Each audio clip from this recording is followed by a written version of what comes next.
ఇప్పటికీ ఈ వాక్యం మాట్లాడుతున్నాను. నిజమే, నీలో ఉన్న చేదైన కోణాలు బయటకు ఒక్కొక్కటి నీకు గుర్తొస్తూ ఉన్నాయి. ఇవన్నీ రాత్రి బయటికి పోవాలి. ఒక రుచి కలిగిన పదార్థంగా దేవుడు నిన్ను మార్చాలి.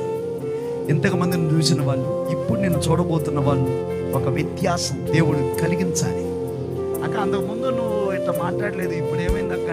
నేను నెరవేర్పు పండగలకు వెళ్ళాను, అక్కడ దేవుడు నా వాక్యం ద్వారా మాట్లాడాడు.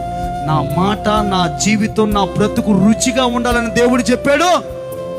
ఆ రోజు నుంచి నా మాటలు కొన్ని తగ్గించుకున్నాను, నా వేషాలు కొన్ని తగ్గించుకున్నాను, నా హావభావాలు కొన్ని తగ్గించుకున్నాను. నేను మారిపోయాను అనే సాక్ష్యం నీ నుండి పుట్టాలి. నా ప్రభు రెండు చేతులు చాపి నీ కొరకు ఎదురు చూస్తున్నాడు.